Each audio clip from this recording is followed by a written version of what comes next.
കൊള്ളാം. ഭാര്യയെ കയ്പുനീര് കുടിപ്പിച്ചു എന്ന് കേട്ടിട്ടേ ഉള്ളൂ. താനത് പ്രാക്ടിക്കലാക്കി കളഞ്ഞല്ലോ. സമർത്ഥനാണോ താൻ? സമ്മതിച്ചിരിക്കുന്നു. ഇതൊക്കെ കേട്ടപ്പോ എനിക്കും ഒന്ന് കല്യാണം കഴിച്ചാലോ എന്ന് തോന്നുന്നു. എങ്കിലും ആലോചിക്കാം സാർ. നമ്മുടെ ഡിപ്പാർട്ട്മെന്റിലെ വനിതാ SI ലീലാമ്മ 45 കഴിഞ്ഞിട്ട് വിവാഹമായിട്ടില്ല. അയ്യോ, അവളെ കല്യാണം കഴിച്ചാൽ അവൾ എന്നെയായിരിക്കും കഷായം കുടിപ്പിക്കുന്നത്. അതിരിക്കട്ടെ, താൻ ഈ കഷായം കുടിപ്പിക്കുന്നതൊക്കെ പുള്ളിക്കാരത്തിക്കുള്ള ശിക്ഷയാണെന്ന് അവൾ മനസ്സിലാക്കുന്നുണ്ടോ? മനസ്സിലാക്കുന്നുണ്ടാവാം, പക്ഷെ അവളത് ഭാവിക്കുന്നില്ല. നല്ല അനുസരണ. ഓ സാർ, അവളെ നേർവഴിക്ക് കൊണ്ടുവരാനാ ഞാൻ ഈ നിർദോഷങ്ങളായ കൊച്ചു കൊച്ചു വിഷമങ്ങളൊക്കെ ഉണ്ടാക്കുന്നത്. നല്ലൊരു ജീവിത പങ്കാളിയാക്കണമെന്ന ഉദ്ദേശം എനിക്കുള്ളൂ. അവളെ മാറ്റിയെടുക്കാൻ കഴിയുമോ സാർ? അതോ ജീവിതകാലം മുഴുവൻ ഞാൻ ഈ വിഡ്ഢിവേഷം കെട്ടേണ്ടി വരുമോ? ഇല്ലടോ, മാറ്റിയെടുക്കാനൊക്കെ തനിക്ക് കഴിയണം. അതുകൊണ്ടാണല്ലോ ഞാനും ഇതിനൊക്കെ കൂട്ടു നിൽക്കുന്നത്. DGP സാറ് ഗീതുവിനെ കുറിച്ച് എല്ലാം എന്നോട് പറഞ്ഞു. അതെ, തന്നെയും ഗീതുവിനെയും ഇപ്പൊ കൂട്ടിയോജിപ്പിച്ചതിന്റെ പ്രധാന കണ്ണ് ഞാനാണെന്ന് സാറിന് മനസ്സിലായി. അതുകൊണ്ടാവാം അദ്ദേഹം ഹൃദയം തുറന്നെല്ലാം സംസാരിച്ചു. വിഷമിക്കാടൂ, തന്റെ നല്ല മനസ്സ് ഒരിക്കൽ അവൾ അറിയും. അന്ന് അവൾ പശ്ചാത്തപിക്കും. അതുകൊണ്ട് കമ്മീഷണർ സാറേ, ഭഗവാൻ ശ്രീകൃഷ്ണൻ പറഞ്ഞതുപോലെ കർമ്മം ചെയ്തുകൊണ്ടേയിരിക്കുക. ആട്ടെ, എന്താ അടുത്ത കലാപരിപാടി? സത്യം പറ, ഒരാഴ്ചയായിട്ട് നിങ്ങൾ എന്താ എന്നെ കുടിപ്പിച്ചോണ്ടിരിക്കുന്നത്? ലിവർ എല്ലാം കൂടെ പുറത്തു വരുന്നത് പോലെ. വേണ്ട, ഡോണ്ട് ടച്ച് മീ. പറ, എന്ത് വിഷമാ നിങ്ങൾ എനിക്ക് തന്നോണ്ടിരിക്കുന്നത്? Tell me. വിഷമല്ല ഏട്ടത്തി, വിളർച്ച മാറാനുള്ള. വിളർച്ച? ആർക്കാടി വിളർച്ച? മോളെ നാരങ്ങാനീരിൽ ഉപ്പിട്ട് കുടിച്ചാ മതി. അത് തന്റെ മര്യാദക്ക് മരുന്നിന്റെ പേര് പറയുന്നുണ്ടോ? എനിക്കറിയില്ല മോളെ. ഓ, എന്തൊരു സ്നേഹം. നിങ്ങളിപ്പോ കുടിയൊക്കെ നിർത്തി വലിയ മാന്യനായിപ്പോയി. എന്റെ പണം കൊണ്ട് കുറെ കുടിച്ചിട്ടുള്ളതാ. ആ നന്ദി വേണം. എന്ത് മരുന്നാവും ഞങ്ങൾക്ക് അറിയില്ല. സൽപ്പേര് സദാനന്ദനാ വാങ്ങിയെന്നറിയാം. അത് ശരി.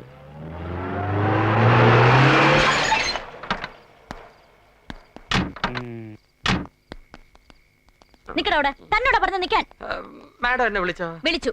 കമ്മീഷണറുടെ ഭാര്യക്ക് താൻ എന്ത് മരുന്നാണ് വാങ്ങിയത്? തന്നെ കാമാക്ഷി വിളിക്കണു. ഞാനിതാ വരുന്നടി. Stop there. കുട്ടാ, നമ്മൾ സന്തുഷ്ടരാണ്. അയാളെ വെറുതെ വിട്ടേക്ക്. പോണ്ട. എന്താണ് വാങ്ങിയത്? കമ്മീഷണറുടെ വൈഫും DGPയുടെ മകളാണ് ചോദിക്കുന്നത്. നാളെ കെട്ടിപ്പറക്കി കാസർഗോഡേക്ക് പോണെങ്കിൽ പറയണോ? രക്തദൂഷ്യം കൊണ്ട് ചൊറിയും ചിരങ്ങും വരുന്നവർക്ക് കൊടുക്കുന്ന ഉത്തമ ആയുർവേദ ഉൽപ്പന്നമായ വേപ്പിൻപെട്ട കഷായമാണ് മാഡത്തിന് തന്നത്. വേപ്പിൻപെട്ട കഷായമോ? എന്നിട്ട് ശരീരം നന്നാകാനെന്ന് പറഞ്ഞിട്ട്? ആഹാ, ഇപ്പൊ കാണിച്ചു തരാം. സാർ, 2 ഭാര്യമാരെയും അവരിൽ എനിക്കുണ്ടായ 7 മക്കളെയും ഒരേ മേൽക്കൂരയിൽ ഒരേ നുകത്തിക്കെട്ടി പൊട്ടിത്തെറികളും പൊട്ടലും ചീറ്റലുമില്ല ശാന്തമായി കുടുംബം മുന്നോട്ട് നയിക്കുന്നുകൊണ്ടാണ് നാട്ടുകാരന്റെ സൽപ്പേര് സദാനന്ദനെ വിളിക്കുന്നത്. ആ സൽപ്പേരിനെ ദുഷ്പേര് കേൾപ്പിക്കരുത് സാർ. ഡാഡി, ആ മരുന്നിന്റെ പേര് കിട്ടി. ചൊറിക്കും ചെരങ്ങിനൊക്കെ കൊടുക്കുന്ന വേപ്പിൻപെട്ട കഷായം. ഇപ്പൊ മനസ്സിലായില്ലേ? ഏയ്, അതൊന്നും ആയിരിക്കില്ല. സഞ്ജീവൻ അങ്ങനൊന്നും ചെയ്യില്ല മോളെ. നിന്റെ ദേഹരക്ഷയ്ക്ക് വേണ്ടിയുള്ള ഏതോ വില കൂടിയ മരുന്നായിരിക്കും. അല്ല ഡാഡി, ഇതൊരു പ്ലാന്റ് റിവെഞ്ചാ. ഇനി 3 കുപ്പിയോട് ഷെൽഫിൽ വെച്ച് പൂട്ടിയിരിക്കുക എന്നെ കൊണ്ട് കുടിപ്പിക്കാൻ. അതുകൂടി നിർബന്ധമായും എന്റെ മോള് കഴിക്കണം. മെഡിസിൻ ഒരു കോഴ്സ് പൂർത്തിയായാലേ അതുകൊണ്ട് ഫലമുണ്ടാവും. ആ 3 കുപ്പിയും കൂടി കുടിച്ച എന്റെ ഡെഡ് ബോഡി ആയിരിക്കും ബാക്കി. Be serious daddy. ഒരാഴ്ചയായിട്ട് ഞാൻ ത്രൂ ഔട്ട് ഛർദിക്കുക. ഛർദിയോ? ലക്ഷ്മി, എന്താ മോക്ക് ഛർദി തുടങ്ങിന്ന്? മോളെ, മമ്മിയാ മോക്ക് ഛർദിലോ? അതെ മമ്മി, ഏതോ വൃത്തിയായിട്ട മരുന്ന് എന്ന് ഛർദിപ്പിക്കുക. പറഞ്ഞിട്ട് ഡാഡിക്ക് മനസ്സിലാവുന്നില്ല. എന്നാ മമ്മിക്ക് മനസ്സിലായി. ദൈവം എന്റെ പ്രാർത്ഥന കേട്ടു. ഇനി അങ്ങോട്ട് ശരീരം വളരെ സൂക്ഷിക്കണേ മോളെ. കുറച്ച് മരുന്ന് ലേഹ്യമൊക്കെ വാങ്ങി മമ്മിയും ഡാഡിയും ഉടനെ അങ്ങോട്ട് വരുന്നുണ്ട്. അയ്യോ മമ്മി, ഇത് അതല്ല. ഇനി മോൾ ഒന്നും പറയണ്ട. ഇപ്പൊ അല്പം ചുണ്ടിയൊക്കെ കൂടുന്ന ടൈമാ.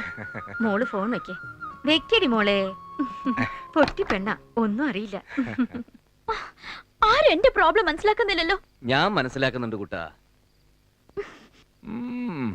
എനിക്ക് തന്നോടുള്ള സ്നേഹത്തിന്റെ ആഴമൊക്കെ അങ്കിളിന് നന്നായിട്ട് അറിയാം.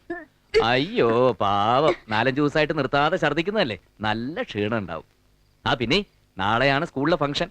കമ്മീഷണർ ഉദ്ഘാടനം, മിസസ് കമ്മീഷണർ സമ്മാനദാനം. വീഡിയോ കവറേജ് ഒക്കെ ഉള്ളതാണ്. നല്ല സ്മാർട്ട് ആയിരിക്കണം. ഓക്കെ, വാ കിടക്കാം.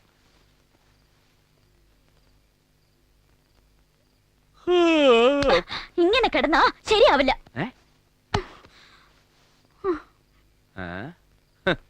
പിണങ്ങുമ്പോ ഏതൊരു ഭാര്യയും കാണിക്കുന്നൊരു വലിയ കള്ളത്തര അത്.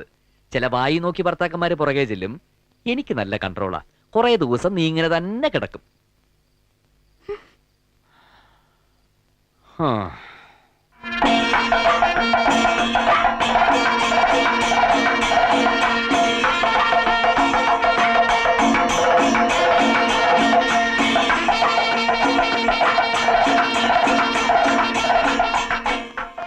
ഇരിക്കണം സാർ. യോഗം തുടങ്ങാൻ ഒരു 10 മിനിറ്റ് വൈകും. അതുവരെ അതിനെന്താ വെയിറ്റ് ചെയ്യാം? ടീച്ചർ ഒന്ന് വന്നേ. PTA പ്രസിഡന്റ് നിലയ്ക്ക് എനിക്കുള്ള ഉത്തരവാദിത്തങ്ങളൊക്കെ ഉണ്ട്. ഞാൻ സ്റ്റേജ് ഒക്കെ ഒന്ന് അറേഞ്ച് ചെയ്തിട്ട് വരാം. ഓ. സാർ നോട്ടീസ് ഡ്രിങ്ക്സ് കൊടുത്തയക്കാം. വേപ്പിൻ പട്ടയായിരിക്കും. ഒരു വേപ്പിപ്പട്ട വരുത്തി വെച്ച വിനേ. ഓ മലയാളം ഇവർക്ക് ഇതൊന്ന് ഇംഗ്ലീഷിൽ പ്രിന്റ് ചെയ്താലെന്താ? എല്ലാവർക്കും വായിക്കാലോ. ഷിറ്റ്. ഓ സുഹൃത്തെ, ഇനി പോയിട്ടേ ആ പാവം പിള്ളേരുടെ പടം എടുക്ക്. ഞങ്ങളൊരു സ്വകാര്യം പറഞ്ഞോട്ടെ. ഓടേ. പഞ്ചവാദ്യം, താലപ്പൊലി, സ്വീകരണം, കണ്ടോടി കമ്മീഷണറുടെ ഒരു വില. ഓ ഒരു ജെന്റിൽമാൻ. കമ്മീഷണറുടെ യഥാർത്ഥ മുഖം ഇവർക്ക് അറിയില്ലല്ലോ. ഒരു കാമദേവൻ ചമഞ്ഞിരിക്കുന്നു. സംശയം എന്താടി? സ്വീകരിച്ചു കൊണ്ടുവരുമ്പോ എല്ലാവരുടെയും കണ്ണ് സഞ്ജീവന്റെ മുഖത്ത് തന്നെയായിരുന്നു. അതെ, ഇത്രയും നല്ലൊരു പെണ്ണിനെ, അതും DGPയുടെ മോളെ ഈ കോമാളിക്ക് എങ്ങനെ കിട്ടിയെന്ന അത്ഭുതം കൊണ്ടാവും. അതല്ലടി കുരങ്ങെ, ഇത്രയും സുമുഖനായ ഒരു ചെറുപ്പക്കാരന്റെ കൂടെ കണ്ണ് തട്ടാണ്ടിരിക്കാൻ വേണ്ടിയിട്ടാണോ ഇങ്ങനെ ഒരെണ്ണം എന്നാവും. മര്യാദക്ക് എന്റെ തണലില് വെയിറ്റ് ഇട്ടിരിക്കടി. ഓ അങ്ങ് ഇരുന്നേച്ചാലും മതി. ഈശ്വര പ്രാർത്ഥന പാടാമെന്ന് ഏറ്റുന്ന കുട്ടിക്ക് സുഖമില്ല. ആശുപത്രി കൊണ്ടുവരിക. അയ്യോ ഇനിയിപ്പോ എന്ത് ചെയ്യും? 9Bയിലെ നിഷ വന്നിട്ടുണ്ടോ ടീച്ചറെ? ആ കുട്ടി എത്തിയിട്ടില്ല. മീനാക്ഷി, കമ്മീഷണർ വൈഫും വെയിറ്റ് ചെയ്യാണ്. ഉടനടി യോഗം തുടങ്ങണം. പൊല്ലാപ്പായല്ലോ. ഇനി ആരെ കൊണ്ടാ പാടിക്കുന്നത്? ഈശ്വര പ്രാർത്ഥന ഇല്ലാതെ എങ്ങനെ മീറ്റിംഗ് തുടങ്ങും?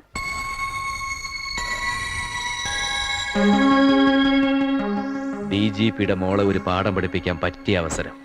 ഇവള് പാടും. ഇനിയിപ്പോ നമ്മൾ എന്ത് ചെയ്യും? ശരിയാ. എന്താ പ്രശ്നം? ഈശ്വര പ്രാർത്ഥനയുടെ കാര്യം പറയുന്നത് കേട്ടു. അല്ല, ഈശ്വര പ്രാർത്ഥന പാടാമെന്ന കുട്ടിക്ക് പെട്ടെന്നൊരു അസുഖം. മറ്റൊരു കുട്ടിയെ അല്ല, ഈശ്വര പ്രാർത്ഥന ചൊല്ലാൻ പറ്റിയ ഒരാൾ ഇവിടെ തന്നെ ഉണ്ടല്ലോ. പക്ഷെ നിങ്ങളുടെ സ്റ്റുഡന്റ് ഇല്ലാന്ന് മാത്രം. അതാരാ സർ? എന്റെ ഭാര്യ ഗീതു. ആ? അവൾക്ക് ഈ പബ്ലിക് ഫംഗ്ഷനിലൊക്കെ പാടാൻ വലിയ താല്പര്യ. അല്ല, നിങ്ങളുടെ സ്കൂൾ നിയമത്തിന് വിരുദ്ധമാണെങ്കിൽ വേണ്ട. അയ്യോ, ഞങ്ങളുടെ വിശിഷ്ട അതിഥി തന്നെ ഈശ്വര പ്രാർത്ഥന ചെല്ലുന്നത് ഞങ്ങൾക്ക് അഭിമാനമല്ലേ സാർ? സാറിന്റെ അയൽവക്കക്കാരനാണ് ഞാൻ. മാഡത്തിന്റെ പലതരത്തിലുള്ള ഒച്ചയും കേട്ടിട്ടുണ്ട്, പക്ഷെ പാട്ടും കവിതയും കേട്ടിട്ടില്ലോ സാർ. എന്നാലൊന്ന് കേൾക്കണം. സർവകലാ വല്ലഭയല്ലടോ. വള്ളത്തോളിന്റെയും വയലാറിന്റെയും വൈലോപ്പള്ളിയുടെ ഒക്കെ വരികൾ അവൾ ചൊല്ലുന്നത് കേട്ട നമ്മൾ അങ്ങനെ കേട്ടോണ്ട് നിന്ന് പോവും. അവളുടെ സ്വരമാതിരത്തിന് മുമ്പിൽ പി സുശീലും എസ് ജാനകി ഒന്നുമല്ലടോ. സാർ, ആ. എന്നാ ഈശ്വര പ്രാർത്ഥന മിസ്സസ് ഗീതു സഞ്ജീവ് അജണ്ടയിൽ എഴുതി ചേർത്തോ. സംപൂജ്യരായ വിശിഷ്ട അതിഥികളെ, സഹപ്രവർത്തകരെ, എന്റെ പ്രിയപ്പെട്ട കുഞ്ഞുങ്ങളെ, നമ്മുടെ ശിവപുരം ഗവൺമെന്റ് ഹൈസ്കൂളിന്റെ 40ാം വാർഷികത്തോടനുബന്ധിച്ചുള്ള പൊതുസമ്മേളനം ആരംഭിക്കുന്നു. ആദ്യമായി ഈശ്വര പ്രാർത്ഥനയാണ്. ഇന്നിവിടെ ഈശ്വര പ്രാർത്ഥന ചൊല്ലുന്നത് നിങ്ങൾ ആരും പ്രതീക്ഷിക്കാത്ത വിശിഷ്ട വ്യക്തിത്വത്തിനുടമയായ ഒരു സ്ത്രീരത്നമാണ്. അവരാരെന്നറിയുമ്പോൾ നിങ്ങൾ അത്ഭുതപ്പെട്ടു പോകും. ആ ഗാനമാധുരി അനുഭവിച്ചറിയാൻ നമുക്ക് കിട്ടിയിരിക്കുന്ന അപൂർവ സന്ദർഭമാണിത്. ആ മഹാപ്രതിഭ മറ്റാരുമല്ല, ബഹുമാനപ്പെട്ട പോലീസ് കമ്മീഷണർ മിസ്റ്റർ സഞ്ജീവിന്റെ ഭാര്യയും നമ്മുടെ DGP രാജശേഖരൻ നായരുടെ മകളുമായ മിസ്സസ് ഗീതു സഞ്ജീവ്.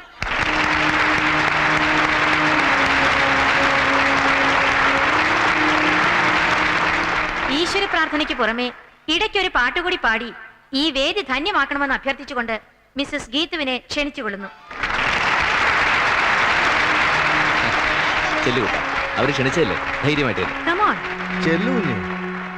നാണം കൊണ്ടാ. ഇതിൽ നാണിക്കാൻ എന്തിരിക്കുന്നു? Come on, please. ചെല്ല്.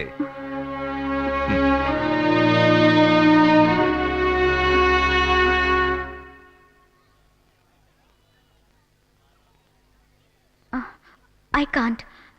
എനിക്ക് പ്രെയർ സോങ് അറിയില്ല. അയ്യോ, കാണാതെ അറിയില്ലായിരിക്കും. സാരില്ല, ഞാൻ എഴുതരാം.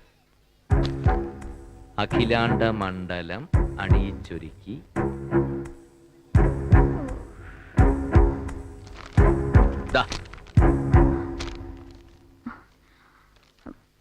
സോറി, എനിക്ക് മലയാളം എഴുതാനും വായിക്കാനും അറിയില്ല.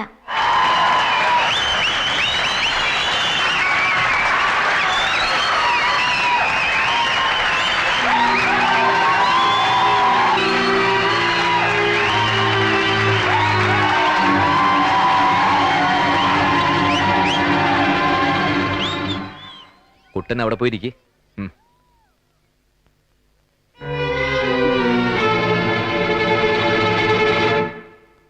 ബഹുമാന്യരെ, കൊച്ചനുജന്മാരെ, അനുജത്തിമാരെ, മലയാള ഭാഷ എഴുതാനും വായിക്കാനും അറിയില്ല എന്ന് പറയുന്നത് അന്തസ്സിന്റെയും പൊങ്ങച്ചത്തിന്റെയും ഭാഗമായി മാറിയിരിക്കുന്ന ഒരു കാലമാണിത്. തന്റെ കുട്ടിക്ക് മലയാളത്തിന് മാത്രം മാർക്ക് കുറവാണെന്ന് അഭിമാനത്തോടെ പറയുന്ന രക്ഷകർത്താക്കളുടെ കാലവും ഏത് നാട്ടിൽ പഠിച്ചാലും ഏത് മീഡിയത്തിൽ പഠിച്ചാലും അടിസ്ഥാനം മാതൃഭാഷ തന്നെയാവണം. മഹാകവി വള്ളത്തോൾ പാടിയിട്ടുണ്ട്, മറ്റുള്ള ഭാഷകൾ കേവലം ധാത്രിമാർ, മർത്തിനു പെറ്റമ്മ തൻ ഭാഷ താൻ. അത് നാം മറക്കാതിരിക്കുക.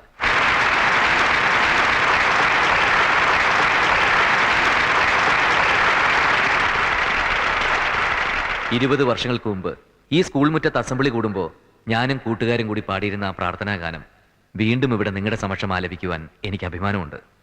പൂർവ്വ വിദ്യാർത്ഥി എന്ന നിലയിൽ അതെന്റെ അവകാശമാണ്.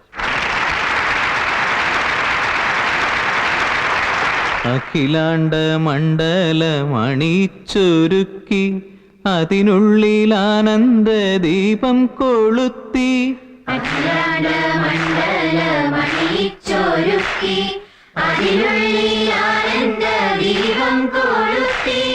പരമാണു പൊരുളിലും സ്ഫുരണമായി മിന്നും പരമപ്രകാശമേ ശരണം നീ നിത്യം.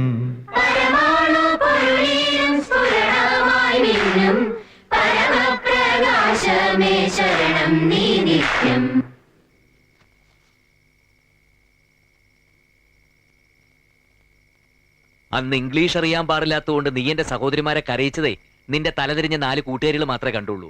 മലയാളം അറിയാൻ പാടില്ലാത്തതുകൊണ്ട് നീ കരഞ്ഞത് ആയിരക്കണക്കിന് ആളുകൾ അടി കണ്ടത് ദൈവം ഉണ്ടാക്കി തന്നൊരു ചാൻസ് അത്. അല്ലെങ്കിൽ പിന്നെ പ്രാർത്ഥന ചൊല്ലാമെന്ന് നേരിടുന്ന കുട്ടിക്ക് അസുഖം വരാനും അത് ഞാനറിയാനും എനിക്കങ്ങനെ ഒരു ഐഡിയ തോന്നാനും കലാപരിപാടി വൻ വിജയമായിരുന്നില്ലേ? Circumstances the villain. എന്തോ വല്ലതും പറഞ്ഞായിരുന്നോ? ആ, സാഹചര്യമാണ് ഇപ്പോഴത്തെ വില്ലൻ. അതിപ്പോ നിങ്ങളുടെ ഭാഗത്താ. നാളെ ആ പന്ത് എന്റെ കോർട്ടിലും വരും. വരട്ടെ.